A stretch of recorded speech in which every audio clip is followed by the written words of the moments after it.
Morning guys, today I'll be replacing the compressor head unit on my refueling appliance, the Fuelmaker C3 unit that you've seen in other videos, which is sitting outside here at the moment. It's progressively getting slower and slower, the fill rate, and now won't fill past 2,800 psi. So I've got another second-hand replacement unit that I'll be replacing the compressor head unit with, and I'll take you along with me in the journey. I'll also be trying a new microphone system, a clip-on wireless microphone system, and putting that onto my camera, and that hopefully will improve the audio quality for the viewers as well. I don't know what these things are like, and we'll discover this today when I test it. Alright, let's get hooking in guys. Slight change in plan guys. It appears I stuffed up and forgot to charge the transmitter unit for my wireless microphone system. So we'll see how it goes, and if it charges up in time for this video, I'll begin using it a little bit later through the video. Okay, let's get hooking in. First thing I need to do is disconnect the gas pipe connection from the mass mains and load it onto a trolley and wheel it into the shed.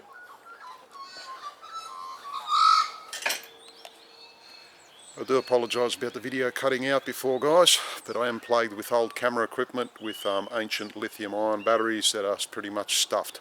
Currently running a JVC Averio HD7 full 3CCD camcorder, hard disk camcorder that I've had for quite some time, and I will be upgrading at a later date when finances allow. Okay, let's continue on and get this compressor into the shed so we can start working on it.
Now, unlike an unmodified Fuelmaker C3 unit, there's actually normally a bar located here across these hooks that you twist around and pull out to allow the cover to come off. But because that was missing, I've basically placed 4 self-tapping screws. One there, one there, one there, and one on this side here to hold the cover on. So all we need to do is release the fill hose from the front of the compressor unit, and to do that you need to raise the cover up and there's a little access hole behind here with a pin that you pry that will allow this quick release fitting to pop out. That's actually a safety feature built into the Fuelmaker C3 that's called, I believe, a breakaway connector, just in case you forget the hose connected to your vehicle and drive away. It will allow it to break away from the compressor so you're not dragging it down the street or tearing the hose to bits. So let's get started on that section of the job.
Now if you look closely at the breakaway connection, just below the actual fitting, you notice that hole?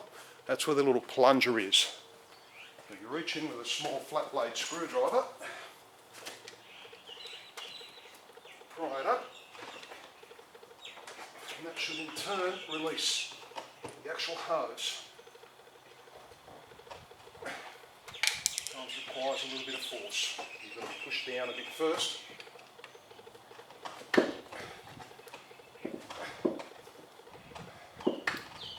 As Phil said, push the plunger a little higher.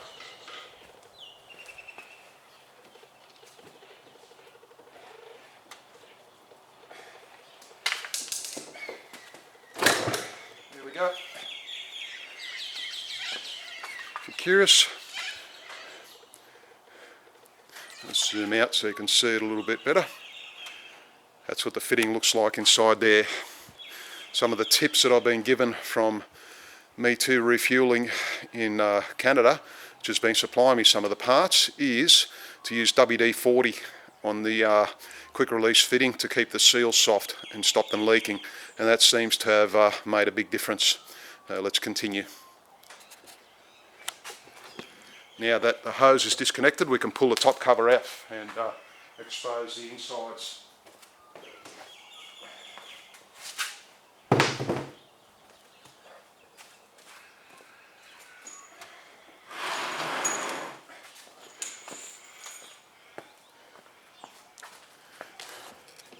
Next thing we need to do is remove the air cowling around the compressor unit to allow access to disconnect the pipes and to undo the mounting bolts and brackets and the like. I highly recommend you hit all the vents with an air blower to remove any spider webs, leaves or anything else that can inhibit the airflow. Otherwise it may cause a compressor to overheat during operation.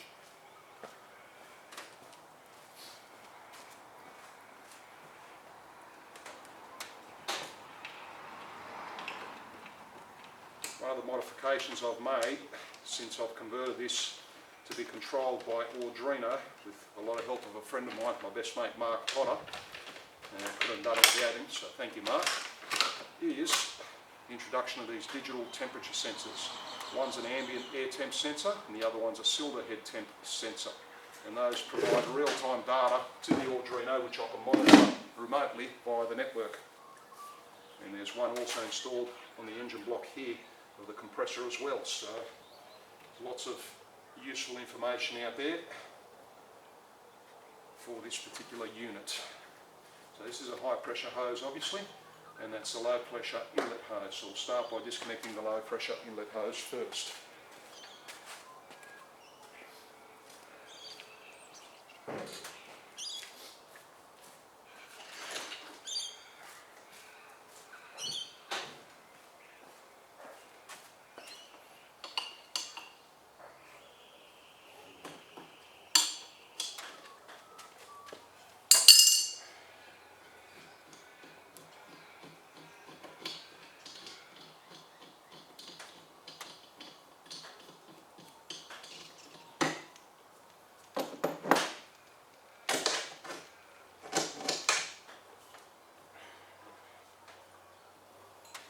next thing we'll undo is this high pressure fitting, so that way we can move that pipe out of the way as well.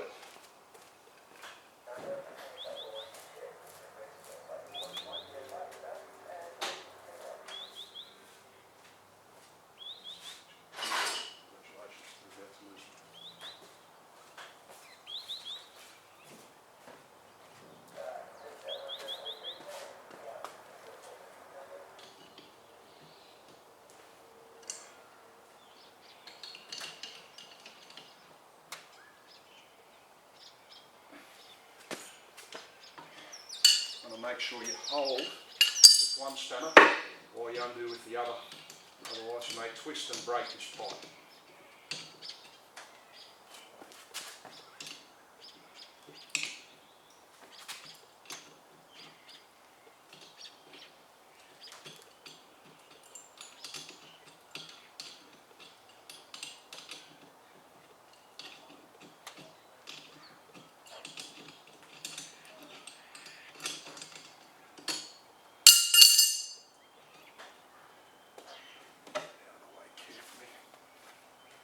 Alright, now next thing you need to do is there's two bolts and a bracket that actually hold the compressor down to the actual rubber coupling, okay, because it's got like a spider coupling that cushions the vibrations of the compressor from the motor and minimises all the noise and what have you and what not.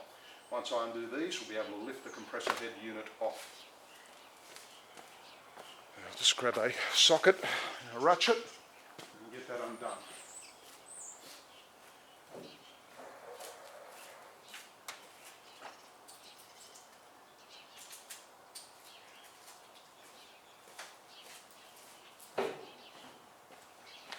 I believe it should be a 7/16. 11mm in metric is very close and will work.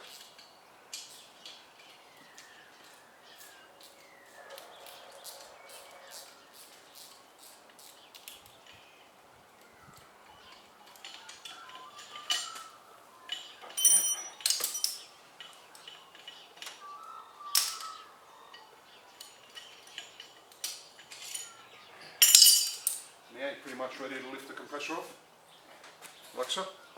You'll notice there's three little plastic bushes on the end of the coupling, okay, that couple into the motor mechanism itself in there.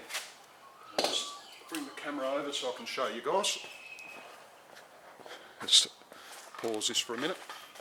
This is where the motor couples to the compressor via spider style coupling bushes, if that makes any sense.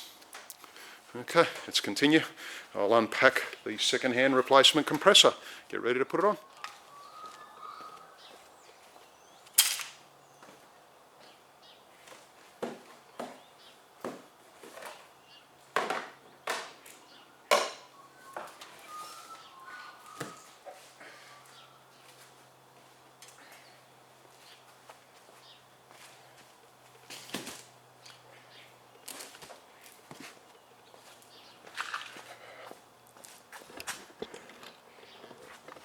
Now, I bought this compressor a few years back off an eBay seller as a second-hand unit, and it tested okay pressure-wise, so we're under the impression that this one will be okay, hopefully.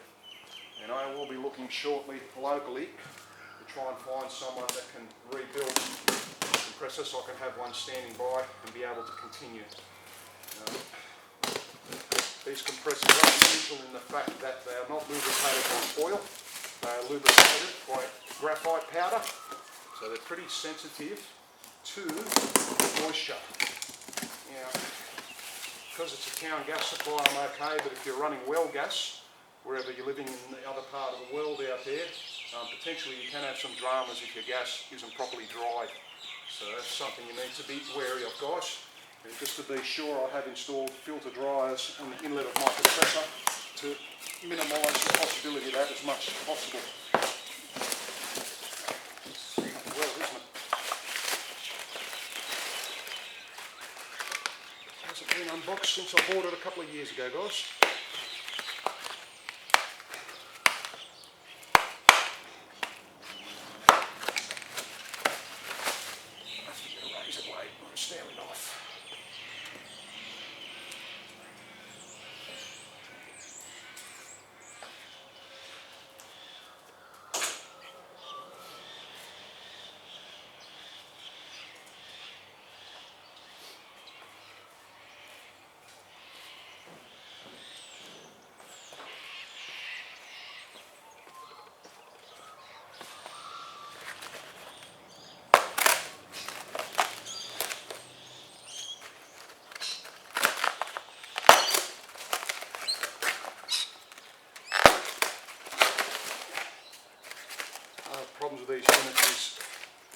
getting old, parts are starting to get a bit harder to find, so keeping them going is going to prove to be a bit of a challenge.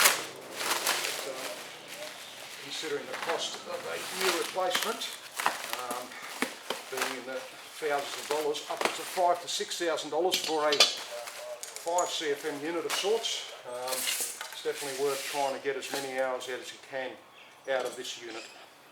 Just turning it so far. It's turning nice and freely. Appears to be generating some pressure just by turning it by hand, so happy days. Alright. Tape off the inlet and the outlet fittings. Now I find it's easier if you install these bushes into the motor coupling directly and then slip the compressor in that way. That way you're not battling with the bushes aligning with the holes, if that makes any sense. They need to align the compressor's freaking dowels with the holes in the bushings. Slip these off.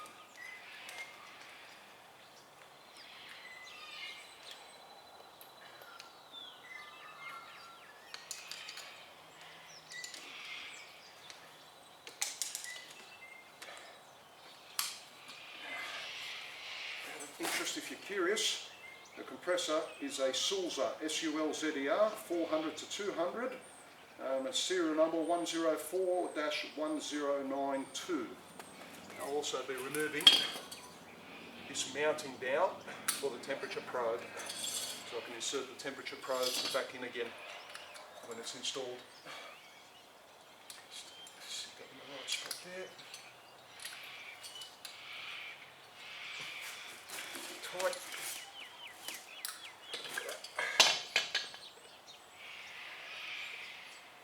That in the wrong hole.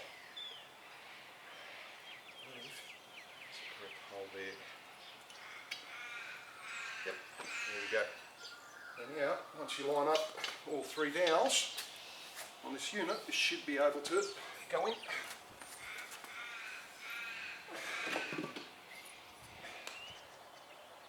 Something like so. There you go. Now, the bracket on top, the bolt in. Let's check that camera and make sure it's pointing in the right direction, guys.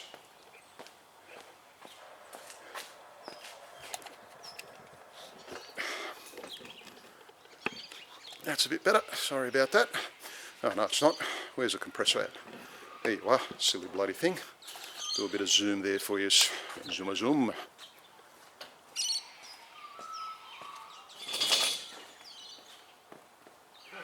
second bolt here.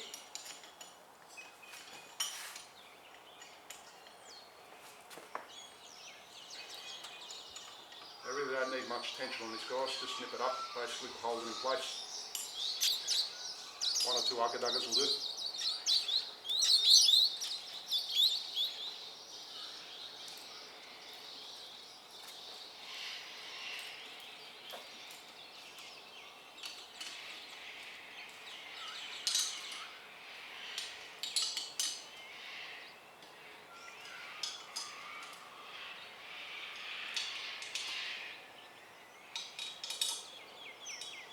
Okay, inserting the digital temperature sensor probe, the cylinder head or the block, whichever one you want to call it.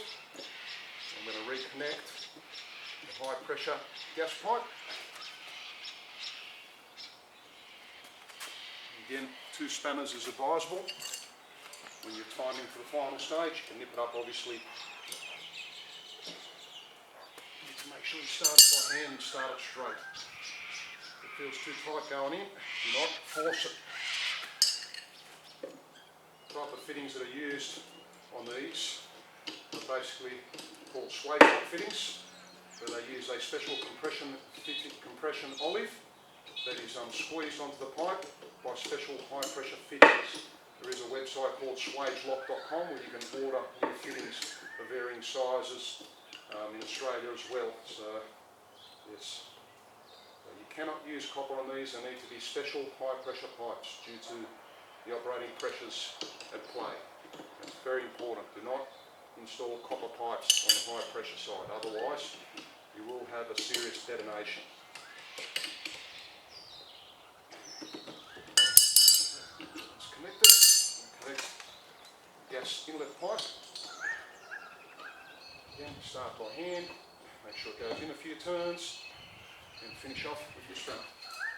Everyone's favourite spanner, they don't call it spanner, is a shifter.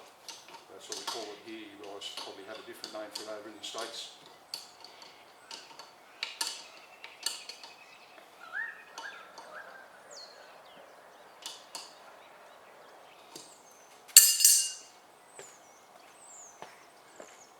Now we will be hitting all the vents with an air blower to make sure everything's clean before I put the cowling back on top again.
Again, a little bit of WD-40 in the quick release fitting, or the breakaway fitting, whichever you want to call it, is a good idea.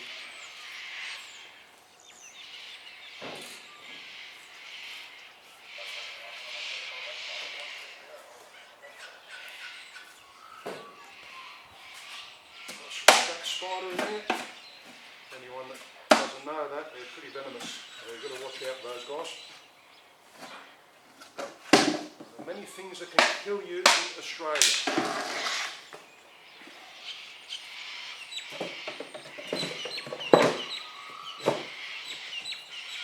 Okay, cowling's back on again. Now, this is the ambient air temp sensor. It just measures the temperature of the air that's flowing through the compressor on the inlet side. I like to wrap it around in a few coils and then have it in a certain position where the air flows over the sensor to give me as close as an accurate reading as possible, considering of course. One more loop. Yep. So that'll do the trick. Probably tuck it in over there. Happy days. Alright, so next is the top cover. Needs to go back on again.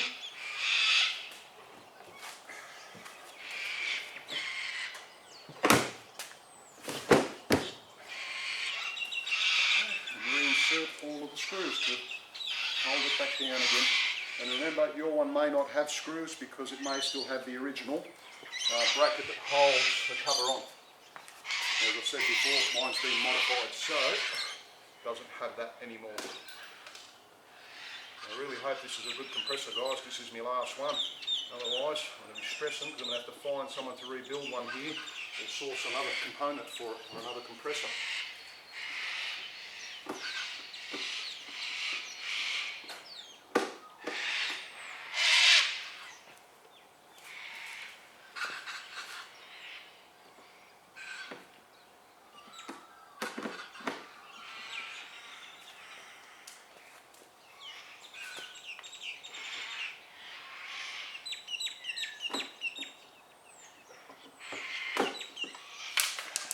snap the fuel pipe, high pressure fuel pipe back into its home. Let's turn this around so you can see what I'm doing. I can pop the rubber grommet out, slip the hose over it first, slip it in there. That's it, she's locked in, guys. That's simple. Okay. Next up, I'm going to reinstall it back in its location, hook my vehicle up and start filling my vehicle again. Now it's back in its place and hooked up, one thing you should do is purge the system of gas, of air I should say. So there's a little nipple on the inlet of the compressor that I'm going to leave open for a few minutes until I smell gas and then put back on again. So let's proceed with that.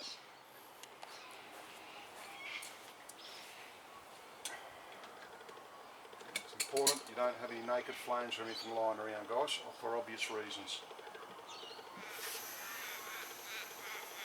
Okay, while that's purging, I'm going to go and take a reading of my gas meter beforehand and get the keys from your vehicle and get ready to bring it in.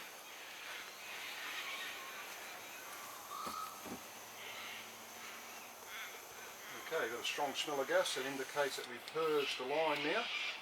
So we won't be pumping any real amounts of oxygen into the tank, because obviously that's not really a good idea, guys. Just make sure that fitting is tight again. There's an O-ring on it, so it doesn't require to be too tight. Okay, let's bring my vehicle in.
Okay, connect the actual fill nozzle.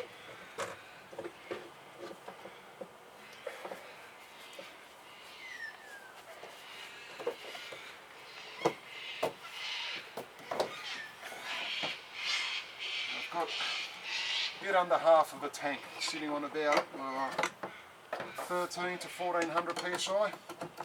This fills to about 3000 psi full.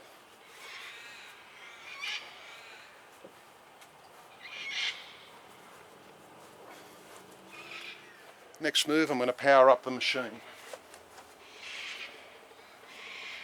Now, because this is network enabled, I'll wait until the intro screen goes through. It'll give me the IP address I need to enter into my browser to monitor it. And it just so happens to be 192.168.1.10 on the local network. Once it reaches that screen, we hit start. And the fill process has begun.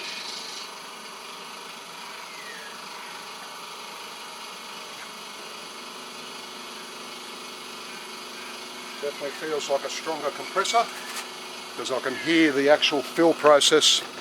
It's a lot stronger. There is a check valve in the back of the vehicle that makes a buzzing sound. That's one of the ways that you know that the gas is flowing, as well as looking at the gas meter. So I'll just take the camera out the front and show you the gas meter, guys. Stand by. This is my second gas meter. As you can see, I have two. This is the main gas meter. This is my sub meter. And if you look at the meter, it is pumping in the gas right now. And tell you what, it's a lot faster than what it was before and a lot more stable. I have taken a before reading.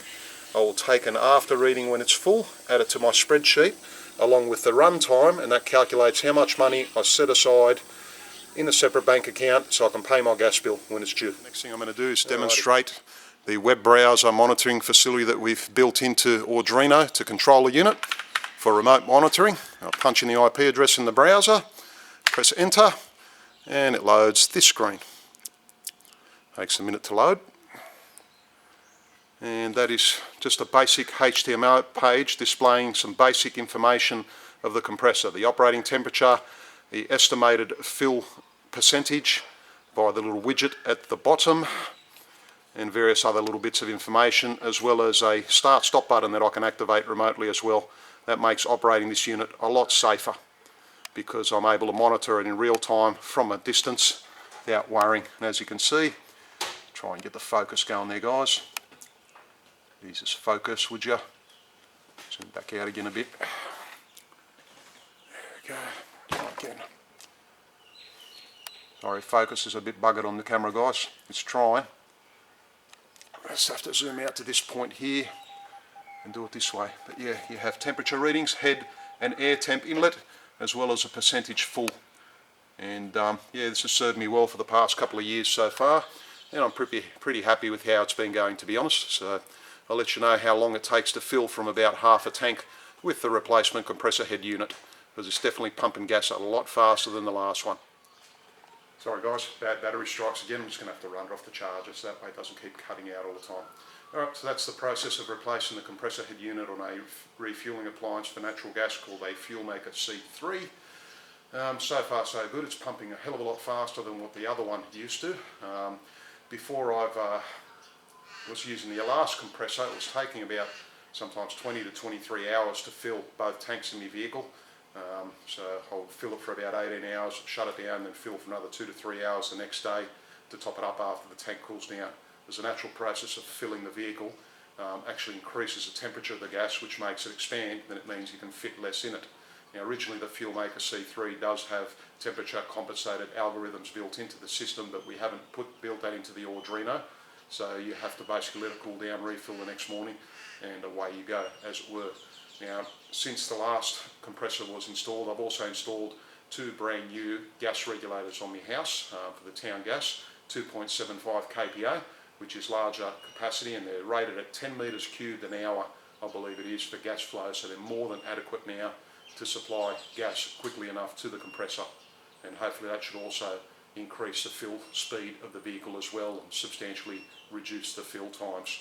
I do still have one more refueling appliance that is all original, it hasn't been modified, a Fuelmaker C3 that was given to me by an old gas installer friend of mine, who also gave me this one here that I'm currently put into service, and that is sitting upstairs on my mezzanine right now, waiting just in case this other one craps out.